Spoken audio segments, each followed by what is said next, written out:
السلام علیکم listeners, please channel کو سبسکرائب کیجیے اور بیل آئیکن کو ضرور پریس کیجیے تاکہ ہر نئے آنے والے ناول کی اپڈیٹ آپ کو ملتی رہے۔ چلیے شروع کرتے ہیں۔ ناول اونچ نیچ کا پہاڑ کی قسط نمبر 5۔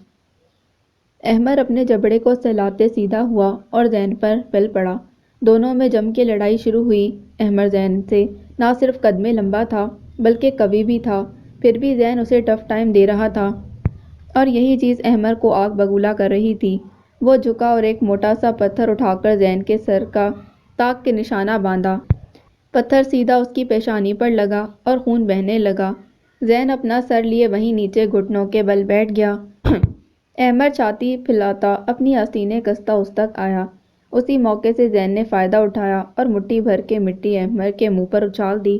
وہ چلاتا مغلظات بکنے لگا، بند آنکھوں میں چبھتی ریت کو ایک ہاتھ سے مسلتے اور ایک ہاتھ کو سامنے لہرا کر زین کو ٹٹول رہا تھا۔ زین اٹھا اور احمر کو دھکا دے کر گرانے کے بعد اس کے سینے پر چڑھ کر بیٹھ گیا۔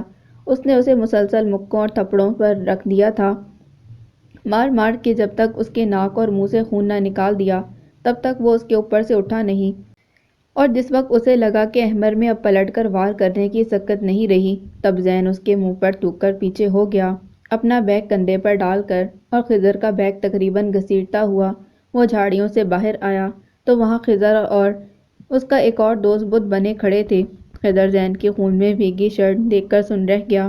زین خون آشام نظریں لیے دونوں کے پاس آیا اور خضر کا بیگ اس کے منہ پر اچھال کر دے مارتے ہوئے بولا، اب سے تم اپنا بوجھ خود ہی اٹھاؤ گے۔ ویسے تمہارے لیے یہ بوجھ ہی ہے، کیونکہ جن کتابوں نے تمہیں شرم و حیا اور اخلاقی اقدار نہیں سکھائیں وہ تمہارے لیے محض ردی کے کاغذ ہیں۔ اور اگر کل سے وہ اپنی انگلی لہراتا وارن کرتا ہوا بولا، تمہیں میں نے دیکھ بھی لیا نہ ارہم کے ساتھ اٹھتے بیٹھتے، تو یقین مانو میں تمہاری بھی آتما رول دوں گا خضر۔ بس اب بہت ہو گیا، زین کہتا دھیمے دھیمے قدموں سے چلتا گھر کے راستے پر ہو لیا اور پیچھے خضر دیر تک اس کی پشت دیکھتا رہا تھا۔ اسے یقین نہیں آ رہا تھا کہ یہ سب جو یہاں ہوا تھا وہ زین نے کیا تھا، اور جو کچھ زین اسے کہہ کر گیا تھا اس کا اسے یقین ہو گیا کہ وہ کر دکھائے گا۔ کبھی بھی کسی کو اس کی شرافت سے نہیں آزمانا چاہیے، کیونکہ شرافت بدمعاشی کا لبادہ ہے۔ ظرف وسیع ہو تو یہ لبادہ تمام عمر نہیں اترتا، لیکن جو اتار دیتا ہے تو پھر وہ لحاظ نہیں کرتا۔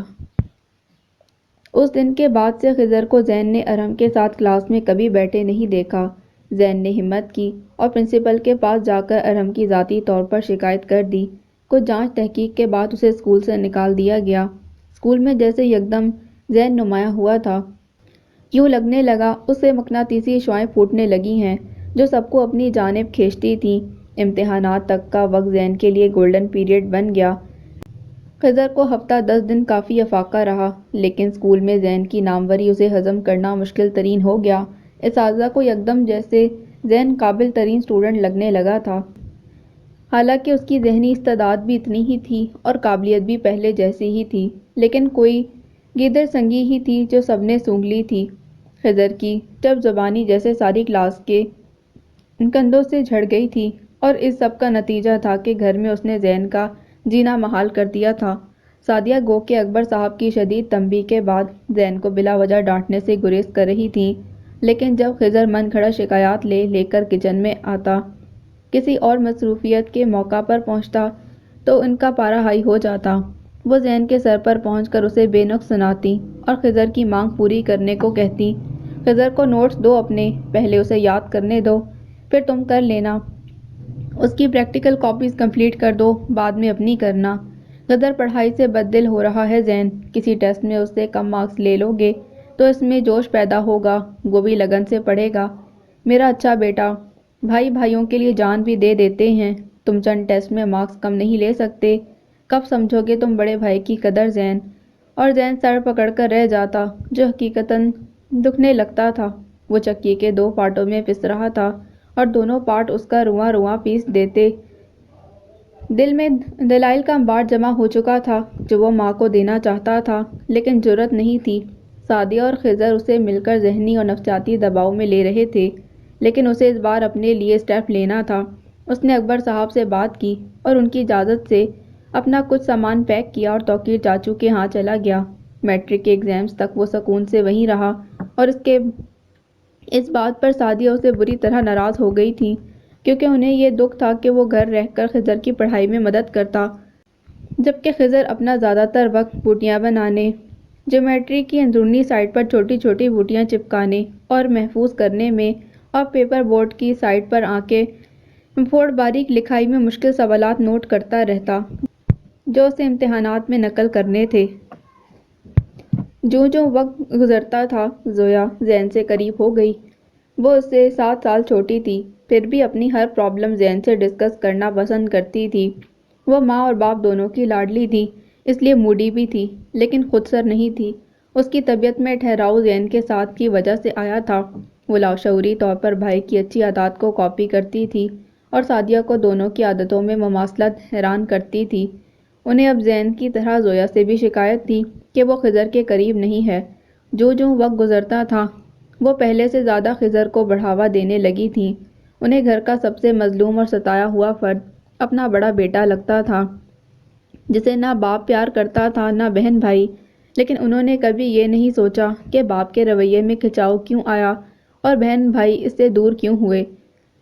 دونوں بھائی ایک ہی کالج میں گئے تھے۔ زین کا رجحان میڈیکل کی طرف تھا، اس لیے اس نے پری میڈیکل میں داخلہ لیا اور خضر کو ماں نے اکسایا کہ وہ باپ سے ضد کر کے پری انجینئرنگ میں داخلہ لے، جبکہ اس کے مارکس میرٹ سے بھی کم تھے اور اسے زین کے کالج میں داخلہ ملنا بہت مشکل تھا۔ اب جبکہ زین پری میڈیکل کرنے جا رہا تھا تو یہ کیسے ممکن تھا کہ خضر اس کی ٹکر کا نہ پڑتا۔ اکبر صاحب نے کہہ سن کر بہت کوشش کی کہ کسی طرح اسے داخلہ مل جائے، لیکن بات نہیں بنی۔ آخری چارہ سیلف فائنینس کی صورت تھا، لیکن اس کے لیے اکبر صاحب نے ہاتھ کھڑے کر دیے۔ وہ رقم ارینج کر سکتے تھے پر خضر کے لیے کرنا چاہتے نہیں تھے۔ میرٹ کے ایگزامز کے بعد اس کی نااہلی اس قدر نمایاں ہو چکی تھی کہ وہ اس پر اپنی محنت کی کمائی برباد کرنے کے حق میں نہیں تھے۔ خضر نے بمشکل میرٹ کلیئر کیا تھا جبکہ زین کے مارکس بہترین تھے، اور جب تک رزلٹ نہیں آیا زین وقت ضائع کرنے کے بجائے چھوٹے موٹے کمپیوٹر کورسز کرتا رہا۔ خضر نے تمام وقت آوارہ گردی کے ریکارڈ توڑے تھے، وہ بھی ماں کی مکمل پشت پناہی کے ساتھ۔ آگے بھی وہ جانتے تھے کہ خضر کچھ نہیں کرنے والا، لیکن گھر میں سر جنگ کا آغاز ہو گیا۔ وہ ویکنڈ پر گھر آئے اور مکمل تناؤ سے بھرا ماحول دیکھ کر ان کی طبیعت خاصی مکدر ہوئی۔ خضر کی بے ادبی اس قدر بڑھ گئی تھی کہ ان کے آنے پر وہ کمرے سے باہر تک نہ آیا، اور ماں نے نروٹے پن سے یہ کہہ کر طرفداری کی کہ بچہ بہت دل شکستہ ہے، آپ باپ ہیں، باظرف بنیں۔ آخر اولاد کے لیے ہی تو کما رہے ہیں، اسی پر نہ لگائیں گے تو کس پر لگائیں گے؟ جواباً اکبر صاحب نے خوب سنائی تھی اور صاف صاف کہہ دیا تھا کہ ان کی کمائی پر صرف ایک ہی اولاد کا حق نہیں ہے، اور وہ پہلے بھی بہت بار خضر کی خاطر زین کی حق تلفی کر چکے ہیں، مزید نہیں کریں گے۔ بات آئی گئی نہیں ہوئی بلکہ گھر میں کشیدگی مزید پھیل گئی۔ اکبر صاحب نے ٹھان لی کہ اس بار وہ نہیں جھکیں گے۔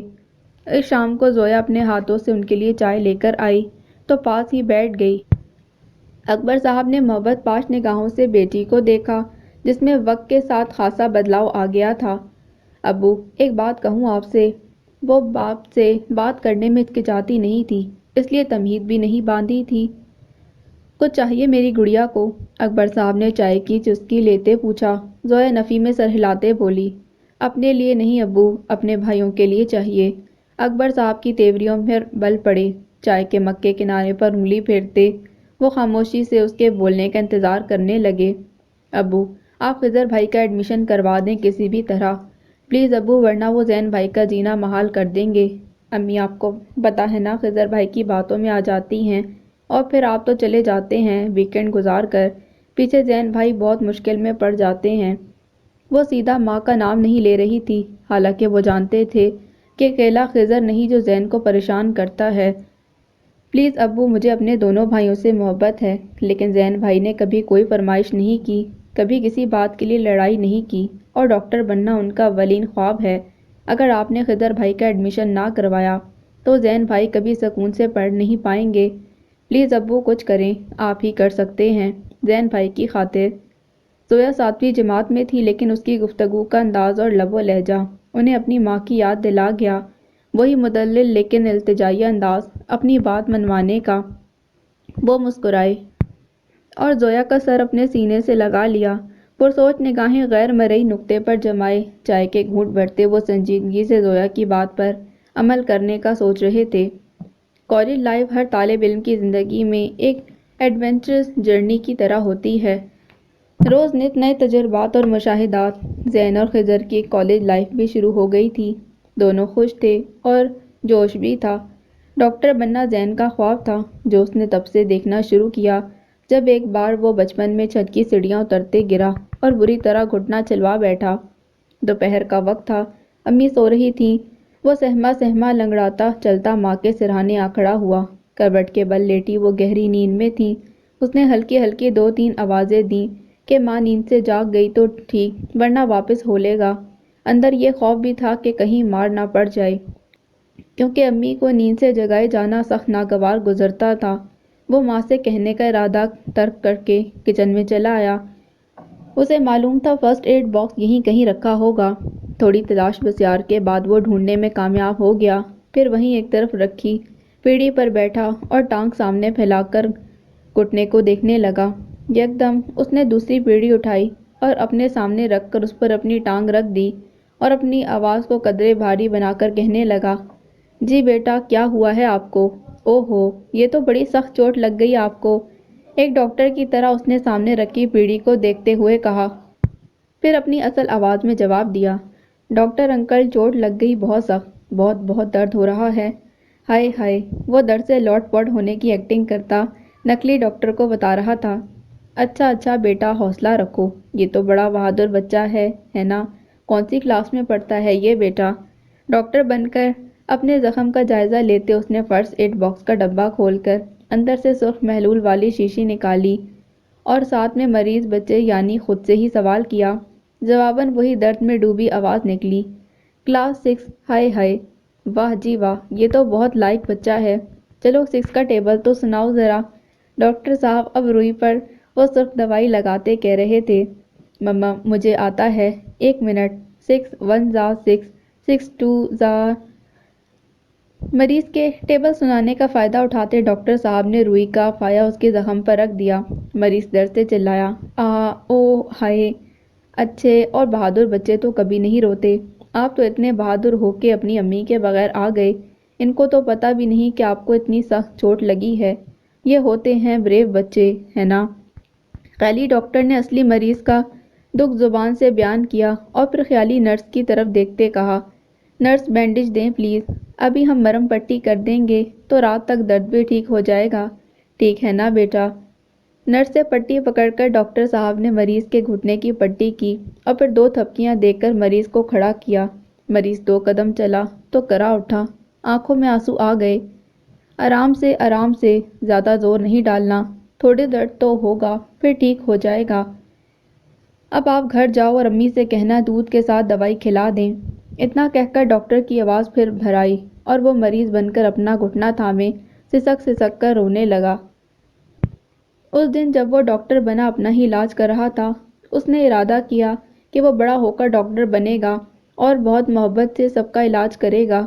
اس نے کبھی بھی اس خواب کو خود سے دور نہیں کیا، اس لیے اب جب وہ منزل کے بے حد قریب چلا آیا تھا، قسمت ایک بار پھر اسے آزمانے کے لیے پر تول رہی تھی۔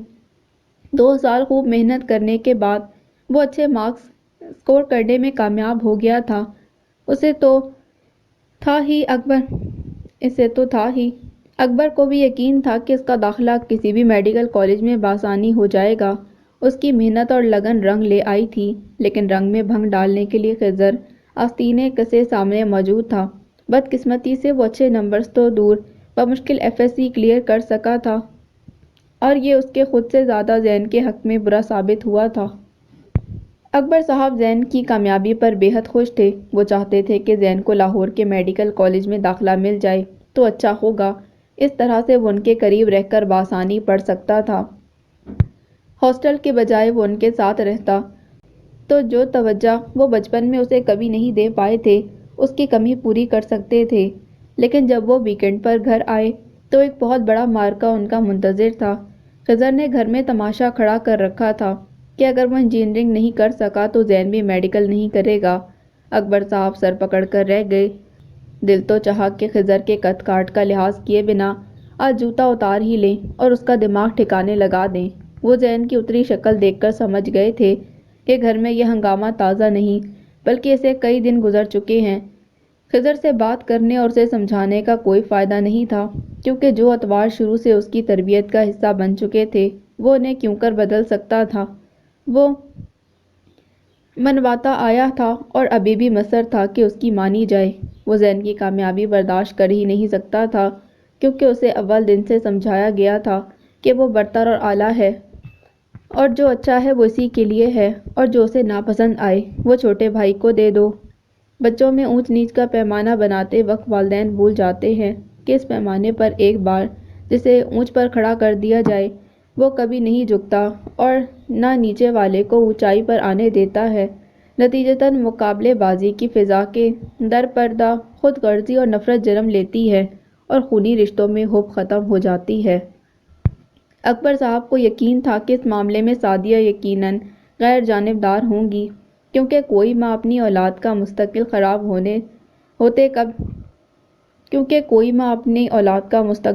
ہوتے کب دیکھ سکتی ہے۔ اس لیے انہوں نے بیوی سے تمام صورتحال پر بات کی، پر ان کا جواب ان کی سوچ کے برعکس تھا۔ دیکھیں اکبر، میرا نہیں خیال کہ زین کی میڈیکل کی پڑھائی ہم افورڈ کر سکتے ہیں، پھر کیا ضرورت ہے بڑے بھائی کو نیچا دکھانے کی۔ خضر ڈسٹرب ہو جائے گا اکبر، اگر اس کا انجینئرنگ یونیورسٹی کا میرٹ بن جاتا تب بھی میں زین کے میڈیکل میں جانے کے حق میں نہیں تھی۔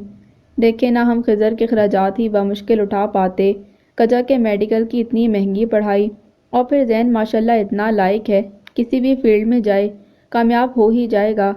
لیکن آپ خضر کا سوچیں، اس کا ذہن منتشر ہے، اور اگر ابھی ہم نے فوری قدم نہ اٹھایا تو وہ خدا نخواستہ خود کو کوئی نقصان نہ پہنچا لے، اور اگر اسے کچھ ہوا اکبر تو میں کسی کو معاف نہیں کروں گی۔ آخر ایک چھوٹی سی التجا ہی تو کر رہا ہے میرا بچہ کہ زین کو سادی پڑھائی کی لائن پر لگایا جائے، اس کی طرح تو اچھا ہی ہے نا۔ کیا کرنا ہے ہم نے اسے ڈاکٹر بنا کر؟ بھلا آج کل ڈاکٹری میں رکھا ہی کیا ہے؟ اکبر صاحب دنگ سے بیوی کو دیکھ رہے تھے۔ انہوں نے بھائی کا بھائی کے لیے، بہن بھائی کا ایک دوسرے کے لیے خون سفید ہوتے تو بہت بار دیکھا تھا، لیکن ایک ماں کا اپنی ہی اولاد کے لیے ایسا سنگین رویہ پہلی بار دیکھا تھا۔ ان کے دل میں یکدم آتش فشاں ابلا، جس کے اثر سے ان کی زبان نے پہلی بار گھر میں انگارے برسائے تھے۔ ان کی چنگھاڑ کی آواز بند کمرے میں خضر کے کانوں نے بھی سنی تھی۔ جس کو جو کرنا ہے کر لے سعدیہ بیگم، لیکن اس بار جو میرا بیٹا زین چاہے گا وہی ہوگا۔ وہ میڈیکل کرے گا تو بس کرے گا، خضر کو آگے پڑھنا ہو تو کالج میں ایڈمیشن لے ورنہ گھر بیٹھا رہے، لیکن اگر وہ زین کی راہ میں آیا تو میں خود اس کے پرخچے اڑا کر رکھ دوں گا۔ سمجھ جاؤ تم بھی اور تمہارا سگا لاڈلا بھی، زین میڈیکل کرے گا اور یہ میرا حتمی فیصلہ ہے۔ اکبر صاحب اپنی بات مکمل کر کے سعدیہ کو حق تک چھوڑ کے گھر سے نکل گئے۔ سعدیہ اکبر صاحب کے رویے کو دیکھ کر اتنی بے یقین تھی کہ انہیں کچھ دیر کے لیے کچھ بھی سجھائی نہیں دیا۔ زویا متاسف اور ناراض سی ماں کو دیکھتی ان کے لیے پانی لینے چلی گئی۔ اپنے کمرے میں زین اسٹڈی ٹیبل پر بیٹھا کنپٹیاں دباتے سارے مسئلے کو شروع سے سوچنے کی کوشش کر رہا تھا۔ دوسری جانب خضر نے بہت آرام سے اپنے کمرے کا دروازہ بنا آواز کے بند کیا اور ہاتھ میں پکڑی سلیپنگ پلز کی شیشی اپنی ہتھیلی پر انڈیلی۔ نفرت اور قہر اس وقت اس کے پورے وجود میں شرارے دوڑا رہا تھا۔ واش روم کے نل سے گلاس میں پانی بھر کر لایا، بیڈ گراؤنڈ سے ٹیک لگا کر ساری ہتھیلی پھانک لی، تسلی سے پانی پیا اور اٹھ کر کمرے کا دروازہ ان لاک کیا۔ سلیپنگ پلز کی خالی بوتل کو سائڈ ٹیبل پر نمایاں جگہ پر رکھا، اسٹڈی ٹیبل کی چیئر کو زوردار آواز کے ساتھ نیچے گرایا، ٹیبل سے کتابیں فرش پر پھینکی اور سکون و اطمینان سے بیڈ پر چت لیٹ کر کمبل سینے تک تان لیا۔ سعدیہ کا نروس بریک ڈاؤن ہو گیا تھا اور وہ 2 دن سے ہسپتال میں تھی۔ اکبر صاحب افتاؤ خیزاں کبھی جوان بیٹے کی جانب دیکھتے تو کبھی شریک حیات کی طرف، جس نے بیٹے کی خودکشی کرنے کا ایسا صدمہ لیا تھا کہ خبر سنتے ہی جانو شانیں چت ہوئی، خود ان کے پیروں کے نیچے سے زمین نکل گئی۔ وہ سعدیہ سے لڑ کر گھر سے باہر تو چلے گئے، لیکن چین نہیں آیا، بلکہ الٹا دل کو گھبراہٹ سی ہوئی تو واپس ہو لیے۔ سعدیہ ابھی تک لاؤنج میں ایک ہاتھ میں پانی کا گلاس تھامے تھیں، دوسرے سے پیشانی مسل رہی تھیں۔ وہ انہیں نظر انداز کرتے کمرے کی جانب بڑھے جب زویا کی زوردار چیخ کی آواز نے ان کے حواس جھنجھنا کر رکھ دیے۔ زین بھی گھبرا کر اپنے کمرے سے نکل آیا۔ وہ فطری طور پر سیدھا ماں باپ کی جانب بڑھا۔ مبادا ان میں سے کسی کو تو کچھ نہیں ہوا۔ سعدیہ اور اکبر صاحب نے اس طرف دوڑ لگا دی جہاں سے زویا کے چلانے کی آواز آئی تھی، لیکن ان سے پہلے زویا روتی چلاتی وہیں پہنچ گئی، اڑی ہوئی رنگت اور کپکپاتے وجود کے ساتھ۔ اس کے ہونٹوں سے بامشکل فقرہ ادا ہوا، خضر بھائی نے خودکشی کر لی ہے ابو۔ سب کے پیروں سے گویا زمین نکل گئی تھی۔ اکبر صاحب نے سینہ مسلتے خضر کے کمرے کی جانب قدم بڑھائے تھے کہ سعدیہ پورے قد سے فرش پر گری۔ وہ پلٹ کر بیگم کو دیکھنے لگے۔ زین اور زویا بھی ماں کی جانب لپکے، لیکن اکبر صاحب کے ہاتھ پیر صحیح معنوں میں پھول گئے تھے۔ وہ زویا کو ماں کا خیال رکھنے اور زین کو توقیر چاچو کو کال کرنے کا کہہ کر خضر کے پاس چلے گئے، جہاں وہ پوری تیاری کے ساتھ تسلی سے بستر پر بے ہوش پڑا تھا۔ اکبر صاحب کی آنکھوں میں بے بسی سے آنسو بھر گئے۔ وہ کبھی گمان بھی نہیں کر سکتے تھے کہ اولاد کے ہاتھوں ایسے رسوا ہوں گے۔ توقیر چاچو جھٹ پٹ پہنچے تھے اور وہ دونوں سعدیہ اور خضر کو ایک ساتھ ہاسپٹل لے کر روانہ ہوئے۔ یہ ایسی افتاد تھی جس نے یکدم جیسے سب کے ذہنوں کو مفلوج کر دیا۔ زین دکھ سے زویا کو تسلی دیتا رہا اور وہاں ہاسپٹل میں اکبر صاحب بیٹے اور بیوی کو لیے خوار ہوتے رہے۔ سعدیہ کا سیریس نروس بریک ڈاؤن ہوا تھا اور ڈاکٹروں نے انہیں ابھی ان کی جانب سے تسلی بخش جواب نہیں دیا تھا۔ خضر البتہ 3 گھنٹے ان سب کو سولی پر لٹکائے رکھنے کے بعد خطرے سے باہر تھا۔ اس کا معدہ صاف کر دیا گیا تھا۔ توقیر چاچو نے پولیس تک معاملہ جانے سے روک لیا، لیکن انہیں بھتیجے کی ایسی حالت کا افسوس سے زیادہ غصہ تھا۔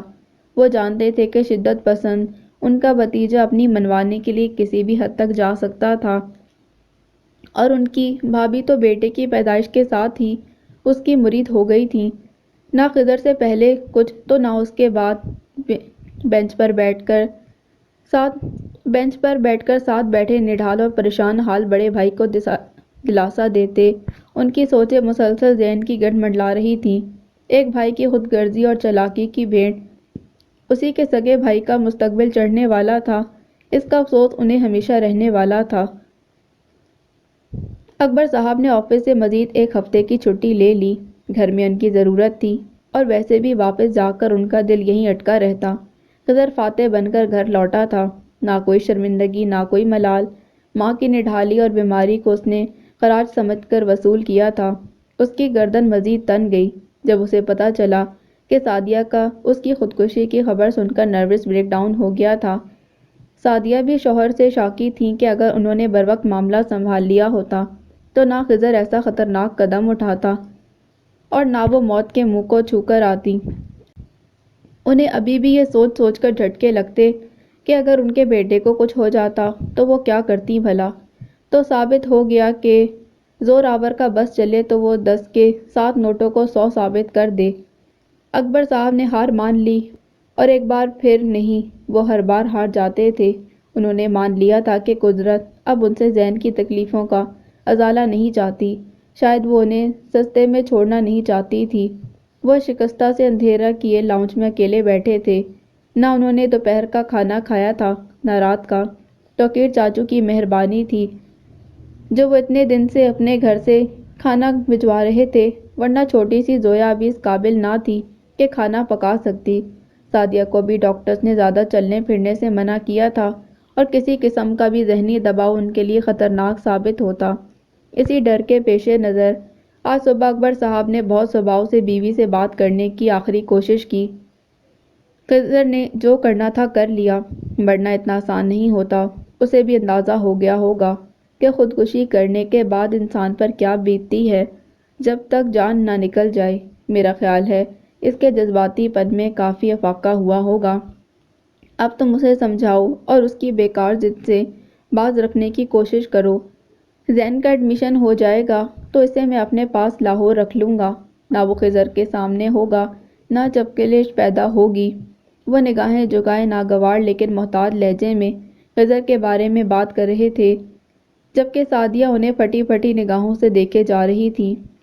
جب وہ بول چکے تو انہوں نے سعدیہ کے تاثرات جاننے کے لیے ان کی آنکھوں میں دیکھا۔ اور ٹھٹک گئی۔ کیا ہوا؟ چپ کیوں ہو؟ بولو کچھ۔ کیا بولوں؟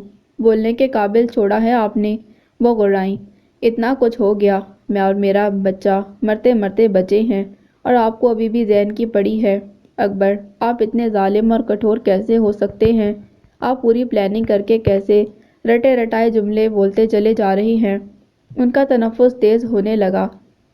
میری بات دھیان سے سن لیں اکبر، نہ آج نہ کل نہ زندگی میں کبھی زین میڈیکل میں جائے گا۔ سن لیا آپ نے؟ بہت ہوا تماشا۔ اب اگر آپ نے میرے ساتھ مزید ضد کی تو اس بار میں گولیاں پھونک لوں گی، اور میرا وعدہ ہے کہ میں خود کو بچانے کی مہلت بھی نہیں دوں گی کسی کو۔ بس بہت ہوا اب۔ انہوں نے ہاتھ اٹھا کر یہ موضوع ہمیشگی کے لیے بند کر دیا۔ اکبر صاحب گنگ سے وہاں سے اٹھ کر چلے آئے، اور اب ایک ہی جگہ بیٹھے سوچ سوچ کر انہوں نے رات کر لی۔ وہ ذہن کے لیے تکلیف اور دکھ محسوس کرتے، بچوں کی طرح سسکتے رہے۔ پہلی بار وہ اس کا سامنا کرنے سے گھبرا رہے تھے۔ ایسی گھبراہٹ انہیں تب بھی محسوس نہیں ہوئی تھی جب بچپن میں ذہن اغوا ہو گیا تھا۔ جیسے ہی انہیں خبر ملی وہ خیریت سے گھر پہنچ چکا ہے، تو وہ جو گھر کے لیے نکلنے والے تھے دوبارہ رک گئے، اور پھر جب ویکینڈ پر آئے تو ذہن نے انہیں اس قدر شکوہ کناہ نگاہوں سے دیکھا تھا کہ اگر ایسی نگاہ پتھر پر پڑتی تو وہ چٹک جاتا۔ لیکن نہ جانے ان دونوں میاں بیوی کے دل کیسی مٹی سے بنے تھے جو ایک اسی کی خاطر پگھلتے نہ تھے۔ وہ بیتتا وقت انہیں اب بھی یاد آ کر ستاتا تھا، لیکن اب جب کہ وہ ذہن کے لیے کچھ اچھا کر کے اپنی کوتاہیوں کا ازالہ کرنا چاہتے تھے تو موقع ان کے ہاتھوں سے نکل جاتا تھا۔ وہ متورم اور تھکن سے بوجھل آنکھیں لیے کھڑے ہوئے، اور سونے کے ارادے سے کمرے کا رخ کرنے والے کے عقب سے ذہن کی پکار پر ان کے قدم وہیں جم گئے۔ وہ پلٹ کر دیکھنے سے گریزاں تھے۔ ذہن خود ہی چلتا ان کے سامنے آیا، اور ان کے دونوں ہاتھ اپنے ہاتھ میں لے کر عقیدت سے آنکھوں کو لگاتا ہوا بولا، کب تک یوں بیٹھے رہیں گے ابو؟ جو چیز نصیب میں نہیں اس کے پیچھے ہلکان ہونا بے وقوفی ہے، اور یہ بات میں نے بہت چھوٹی سی عمر میں سیکھ لی تھی، تو پھر آپ کیوں نہیں سمجھ پا رہے؟ میں ڈاکٹر بن کر لوگوں کے درد کی دوا بننا چاہتا تھا، لیکن شاید ایسا کرنے کا کوئی اور راستہ بھی ہو، اور جو راہ میری تقدیر میں ہے اسے وقت خود چن کر میرے سامنے لا رکھے گا۔ مجھے کسی سے کوئی شکایت نہیں، اور آپ بھی اپنے دل سے ہر قسم کا بوجھ اتار دیں۔ میں نے فیصلہ کر لیا ہے، میں بی ایس سی کروں گا، بلکہ میں نے ارادہ کیا ہے، کیونکہ فیصلہ کرنا مجھے راز نہیں آتا۔ کیا خیال ہے آپ کا؟ وہ ہلکی آواز میں ہنستا انہیں پوچھ رہا تھا، اور اکبر صاحب نے کھینچ کر اسے سینے میں بھینچ لیا۔ اپنے ہی گھر میں وہ سربراہی حیثیت میں اتنے لاچار ہو گئے تھے تو ماضی میں ذہن کا ننھا وجود کس کس طرح تختہ مشق بنتا نہیں ہوگا۔ باپ کے سینے سے لگے ذہن کی آنکھوں سے چپکے سے دو آنسو نکلے، جنہیں اس نے باپ کے شانے کا بوجھ بننے سے پہلے ہی اپنی ہتھیلی میں سمیٹ لیا۔ 8 سال بعد یہ شہر کا بہترین کالج تھا۔ طلباء کی کثیر تعداد یہاں زیر تعلیم تھی، اور اس کالج کی اچھی ریپوٹیشن کی بنا پر اس کا شمار چند بہترین کالجز میں ہوتا تھا۔ ڈسپلن اینڈ ڈگنیٹی کا بڑا سا لوگو کالج کی داخلی گیٹ پر آویزاں تھا۔ یہاں کے ماحول کی خاص بات اساتذہ کا دوستانہ برتاؤ اور طلباء کا پراعتماد رویہ تھا۔ اس کے باوجود استاد اور طالب علم کے درمیان ادب اور احتیاط کا توازن برقرار تھا۔ اندر داخل ہونے کے بعد گیٹ سے لے کر کلاسوں تک لمبی چوڑی کاریڈورز میں گروپس کی شکل میں کھڑے طلباء کسی بھی پروفیسر یا لیکچرار کے گزرنے پر ایک سا مودب انداز اختیار کرتے۔ کالج کی عمارت کے وسط میں بڑا گھاس کا میدان تھا، اور سارے گراؤنڈ میں ایک ترتیب اور انداز سے ٹریکس بنائے گئے تھے۔ گراؤنڈ کو چاروں طرف سے سروں کے درخت نے گھیر رکھا تھا، جن کے پار کلاسز کے کوریڈورز چھپ جاتے تھے۔ ان درختوں کی وجہ سے گرمیوں میں ان کلاسز اور کوریڈورز میں تسکین آمیز سی ٹھنڈک رہا کرتی تھی۔ اس وقت صبح کے 8 بج چکے تھے، اور طلباء اپنے اپنے مطلوبہ ڈپارٹمنٹس کا رخ کر رہے تھے۔ فیکلٹی گیٹ سے خوبصورت بلو کلر کی ٹویوٹا ایکوا اندر داخل ہوئی اور سیدھی پارکنگ ایریا میں جا کر رکی، جہاں اور بھی گاڑیاں کھڑی تھیں۔ کافی فاصلے پر کھڑے لڑکیوں کے گروہs میں خفیف سی ہلچل پیدا ہوئی، اور لڑکے بھی الرٹ سے اس جانب متوجہ ہوئے۔ سی گرین فینل نیک سویٹر کے ساتھ بلیک جینز پہنے، ہلکی نمی لیے، خوبصورت بالوں کو نفاست سے سیٹ کیے، آنکھوں پر نظر کا خوبصورت اور نفیس چشمہ لگائے، ہلکی بڑی ہوئی شیو لیے ایک خوب شکل اور ہینڈسم مرد گاڑی سے اترا اور اسے لاک کرتا چابی کے رنگ کو انگشت شہادت میں پھنسائے، دوسری میں لیپ ٹاپ بیگ پکڑے ناک کی سیدھ میں آگے بڑھ گیا۔ طلبہ کے درمیان سے گزرتے اس کے چہرے پر خوبصورت مسکراہٹ تھی، مگر وقار بھی غضب کا تھا۔ ایک دوستانہ رعب اس کی پوری شخصیت پر چھایا تھا۔ حالانکہ وہ کرخت مزاج ہرگز نہیں تھا، لیکن اس سے بات کرتے وقت سب خود بخود محتاط ہو جاتے تھے۔ لڑکیوں کی نگاہیں پلٹ پلٹ کر اس پر پڑتی اور پھر پلٹ کر آتی، لیکن سیر نہ ہوتی۔ لڑکے الگ اس کے دیوانے تھے۔ یہ ویل گرومڈ، پر اعتماد اور نفیس شخصیت اسسٹنٹ پروفیسر زین اکبر ہمدانی تھا، جسے اس کالج میں بطور اسسٹنٹ پروفیسر جاب کرتے بہت زیادہ عرصہ نہیں ہوا تھا، لیکن کالج میں اس کی دھاک خوب بیٹھ چکی تھی۔ وہ سائیکالوجی کا بہترین استاد تھا اور اپنے مضمون پر اس کی گرفت کمال تھی۔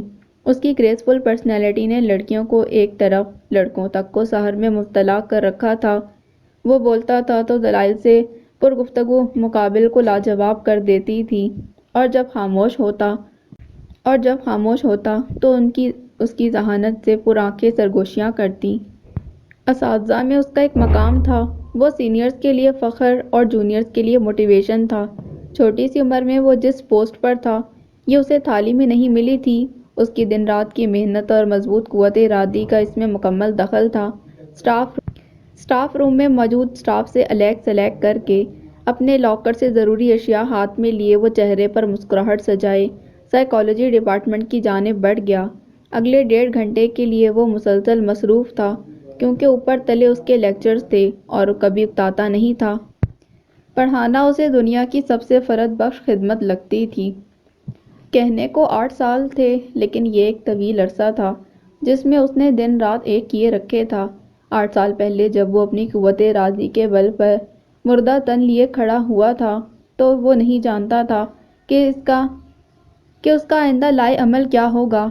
میرٹ ہونے کے باوجود میڈیکل کالج میں داخلہ نہ لینے کا فیصلہ اس نے کس دل سے کیا تھا، یہ وہ جانتا تھا یا رب جانتا تھا۔ لیکن جس رات اس نے اپنے والد کو عندیہ دیا تھا کہ میڈیکل نہیں کرے گا، تو اس کے ذہن میں مستقبل کے حوالے سے کوئی پلانز نہیں تھے۔ اس نے سوچ لیا تھا کہ جو وہ کر سکا کر لے گا، لیکن کچھ ایسا جو خضر کی انا کو ٹھیس نہ پہنچائے، کچھ اتنا خاص نہ ہو کہ خضر دوبارہ اس کی راہ میں روڑے اٹکائے۔ اس لیے اس نے فارم بھرتے ہوئے بنا سوچے سمجھے انگلش لٹریچر اور سائیکالوجی لکھ دیا۔ ان دونوں مضامین میں اس کا رتی برابر انٹرسٹ نہیں تھا، لیکن امی اور خضر خوش تھے، کیونکہ خضر کو یقین تھا کہ وہ کبھی بھی ان انچاہے مضامین میں اچھے مارکس نہیں لے سکے گا۔ گھر میں اس کی پڑھائی کو لے کر جو تناؤ بھری کیفیت تھی، جیسے شانتی میں بدل گئی۔ خضر نے BSc آنرز میں ایڈمیشن لے لیا۔ اس کا میتھس اچھا تھا، اور پھر خاندان بھر میں اس کی جتنی عزت خراب ہو چکی تھی، اس نے سوچا کہ ایسے ٹف سبجیکٹس کو رکھ کر وہ کزنس میں دوبارہ دھاک بٹھا سکتا ہے۔ گو کہ اس سے کوئی خاص فرق نہیں پڑا تھا۔ وہ جو ایک اثر رسوخ تھا اس کا، اس میں بتدریج کمی آتی گئی، اور زین کی اچھی عادات کا تذکرہ زبان زد عام ہونے لگا۔ کئی رشتہ دار حسد سے تو کچھ رشک سے اور چند فخر سے اس کا نام لیتے تھے۔ ننیال میں وہ اب بھی ناپسند کیے جانے والا لڑکا تھا، لیکن اب اسے پرواہ نہیں تھی۔ وہ بہت عرصہ ہوا رشتہ داروں سے ملنا ترک کر چکا تھا، سوائے توقیر چاچو کی فیملی کے۔ باقی سب سے اس کی واجبی سی ہائی ہیلو تھی۔ کالج لائف کی ایک مخصوص بھاگ دوڑ اور جدوجہد کا دور اس نے ڈوبتی ابھرتی ناؤ کی مانند گزارا، جب تک کہ اسے سر عبدالجبار کی چتر چھایا میسر نہیں آئی۔ اس کے سادہ سے سبجیکٹ نے جہاں خضر کے دل کو چین میسر کیا، وہیں اکبر صاحب کو بے حد تکلیف دی تھی، لیکن وہ بے بس تھے۔ انہیں اپنا آپ زین کا مجرم لگتا تھا، زین ان کے رویے سے شرمندہ ہوتا رہتا تھا، حالانکہ وہ اپنے کسی انداز سے انہیں محسوس نہیں کرواتا تھا کہ وہ دکھی ہے۔ اس کے پاس میڈیکل سے متعلق کتابیں ہوا کرتی تھیں، جو اب کارٹن میں بند چھت کے اسٹور میں پڑی تھیں۔ ایسی کوئی چیز اب اس کے کمرے میں موجود نہیں تھی جسے دیکھ کر اس کے اندر ڈاکٹر نہ بن سکنے کا ملال جاگتا۔ محض ایک درخواست جو اس نے باپ سے کی تھی، اور اتھارٹیز یعنی امی اور خضر نے اسے اپروو بھی کر دیا تھا، وہ یہ کہ اس کا اور خضر کا کالج ایک نہیں ہوگا، اور وہ دوسرے کالج میں چلا گیا تھا۔ یہاں سے اس کی زندگی نے نیا رخ لیا۔ اس کے اندر جمی کثافت، جو دھیرے دھیرے بڑھتے بڑھتے اس کی لگن اور شوق کو منجمد کرنے والی تھی۔ اسے سر عبدالجبار نے اپنی توجہ کا پانی دیا، اس کے اندر جدوجہد کی نئی جہتیں کھوجنے کا شوق پیدا کیا۔ وہ جو سوچتا تھا کہ وہ اگر ڈاکٹر نہ بن سکا تو کچھ نہیں بنے گا، اس کے اندر یہ احساس پیدا ہو کہ وہ ایک ڈاکٹر نہ بن کے بہت کچھ بن سکتا ہے۔ تھرڈ ایئر کے آغاز تک وہ بلینک تھا، روٹین میں کالج جاتا اور واپس آ جاتا، 6 سال لیکچر کے دوران بیٹھا رہتا۔ سر عبدالجبار نے اس کی خاموشی سے زیادہ اس کے پتھریلے اور سپاٹ تاثرات کو نوٹ کیا تھا۔ وہ سائیکالوجی کے استاد تھے، چہرے پڑھنا ان کا شوق ہی نہیں مضمون کی مجبوری بھی تھی۔ وہ کم و بیش ہزاروں طلباء کو پڑھا چکے تھے اور انہیں کئی طلباء اب بھی یاد تھے جن کو انہوں نے نفسیاتی گرداب سے نکالا تھا۔ یہ کام وہ سعادت جانتے تھے۔ وہ بھی کسی طالب علم کی ذہنی ابتری کو اس کی پوری شخصیت کی خرابی کی بنیاد سمجھتے تھے، اور ذہن اکبر میں انہیں ایسی ہی خرابی ہوتی صاف دکھائی دی تھی۔ چند دن انہوں نے اسے ٹٹولا، نگاہوں سے، باتوں سے، اور پھر اس کے قدم سے قدم ملا لیے۔ وہ سر جھکائے لائبریری جا رہا تھا جب سر عبدالجبار بھی خاموشی سے بنا چاپ اس کے پیچھے چلتے گئے۔ ذہن ایک کرسی کھینچ کر کوہنیاں ٹیبل پر ٹکا کر بیٹھ گیا۔ سر عبدالجبار اس سے کچھ فاصلے پر ٹیبل پر رکھا میگزین پڑھنے کے بہانے بیٹھ گئے۔ میگزین کی آڑ سے انہوں نے ذہن کو دیکھا تو وہ یکٹک سامنے سائنس اور میڈیکل سے متعلق کتابوں سے بھرے شیلف کو دیکھ رہا تھا۔ سائنس، میڈیسن، ڈسکوریز اور دیگر اسی فیلڈ کی کتابیں۔ سر عبدالجبار کی آنکھوں میں حیرت اتری، اور پھر جیسے وہ ذہن کی تہہ میں اتر گئے، وہ جگہ سے اٹھے اور میگزین ہاتھ میں لیے اس کے مقابل چیئر گھسیٹ کر بیٹھ گئے۔ ذہن ادباً کھڑا ہو گیا تو انہوں نے ہاتھ کے اشارے سے اسے واپس بیٹھنے کا کہا۔ ذہن بے آرامی محسوس کرتا بیٹھ چکا تھا۔ دکھاوے کو اس نے بیگ میں سے سائیکالوجی کی کتاب نکالی اور اس پر نظر دوڑانے لگا۔ سر عبدالجبار اسے زیرک نگاہی سے مسلسل دیکھ رہے تھے، اور ذہن کو ان کی نگاہیں کسمسانے پر مجبور کر رہی تھیں۔ کتاب الٹی ہے بیٹا، الٹی کتابیں سمجھ نہیں آتی، جیسے میلان سے ہٹ کے کچھ پڑھنا عام طور پر فائدہ نہیں دیتا، کیا خیال ہے؟ سر عبدالجبار نے مسکراتے اسے مخاطب کیا۔ ذہن نے کسیاتے ہوئے فوراً کتاب کو سیدھا کیا۔ وہ یہاں سے جانے کے لیے پر تولنے لگا۔ سر نے اندازہ لگاتے ہوئے اسے پہلے ہی ٹوک کر راہ مزدور کر دی۔ سکون سے بیٹھے رہو ذہن، استاد اور طالب علم کے درمیان ادب کی آخری حد قائم رہنی چاہیے۔ بس اس سے پہلے جو ہے وہ سب مباحثے کے لیے ہے، ڈسکس کرنے کے لیے ہے، علم اور سیکھ دینے کے لیے ہے۔ تم مجھ سے علم حاصل کرتے ہو تو میں بھی تم سے کچھ سیکھنا چاہتا ہوں۔ سکھاؤ گے کیا؟ میں بھلا کیا سکھاؤں گا سر آپ کو؟ میں تو خود ابھی پڑھ رہا ہوں، مجھے تو خود ابھی کچھ نہیں آتا۔ یہی سکھاؤ نا مجھے کہ انچاہا کیسے بڑھتے ہیں، بنا دلچسپی کے علم کیسے حاصل کیا جاتا ہے۔ سر عبدالجبار نے اس کی درست رگ کو یکدم ہی پکڑ لیا۔ ذہن ششدر سا ان کا منہ دیکھتا رہ گیا۔ سر مسکرائے اور کمر ٹیک کر تسلی سے بیٹھ گئے۔ ڈاکٹر بننا چاہتے تھے ذہن؟ انہوں نے نرمی اور ملاحت سے پوچھا۔ بولو، بتاؤ نا۔ ذہن انہیں انکار نہیں کر سکا۔ سر اس بات میں ہلا کے جھکا لیا۔ اور بن نہیں سکے، ہے نا؟ اس لیے جو پڑھ رہے ہو اس میں دلچسپی نہیں، اور جو پڑھنا چاہتے ہو وہ یقیناً کسی مجبوری کی بنا پر پڑھ نہیں پائے، تو کیا ایسے ہی وقت گزار لو گے؟ معلوم نہیں۔ ذہن کی مردہ سی آواز کچھ پل بعد حلق سے نکلی۔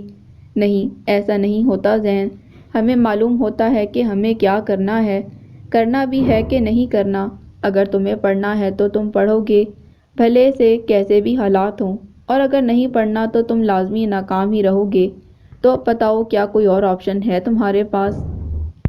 سر عبدالجبار نے جھک کے سیدھا اس کی آنکھوں میں دیکھتے پوچھا۔ ذہن کو لگا جیسے وہ مسمرائز ہو رہا ہے۔ سر کی باتوں نے اس کا دماغ جکڑ لیا ہے۔ وہ انہیں جواب دینا نہیں چاہتا تھا، لیکن دینے پر مجبور تھا۔ آپشن مجھے کبھی دیا ہی نہیں گیا سر۔ چوز کرنا کیا ہوتا ہے، کیسا لگتا ہے، من مرضی کیا ہوتی ہے، اور مرضی کرنا کیسی خوشی دیتا ہے، مجھے نہیں معلوم۔ اس لیے آپشن کا میرے پاس کوئی جواز نہیں۔ میں بس پڑھوں گا اور یہی پڑھوں گا جب تک کہ مجھے روک نہ لیا گیا۔ اور روکا کیوں جائے گا بھلا؟ وہ بول رہا تھا تو وہ چاہتے تھے کہ بولتا چلا جائے۔ کیونکہ یہ سب میری چوائس بن جائے گا تو اسے اسٹاپ لگا دیا جائے گا۔ جب تک میں اوپری دل سے پڑھوں گا، اچھے مارکس سکور نہیں کروں گا، تب تک ان سب کو میرے ساتھ نتھی رہنے دیا جائے گا، اس لیے مجھے کچھ بھی نہیں پڑھنا، بس وقت گزارنا ہے۔ زین کی آواز بھیگ گئی۔ سر عبدالجبار نے بے حد سکون سے اس کی بات سنی، اور جبکہ وہ اندر سے سن ہو گئے تھے، زین کا کیس ان کی توقع سے کچھ ہٹے ہوئے ٹریک پر تھا۔ وہ سمجھ گئے تھے کہ اس کے گھر کا ماحول یا اسے جڑے افراد اس کی خواہشات کے آڑے آئے ہیں اور آتے ہیں۔ ان کی زبان سے نکلا غبار اس کے دل پر جمی کثافت اور اس میں ہلچل ہو گئی تھی۔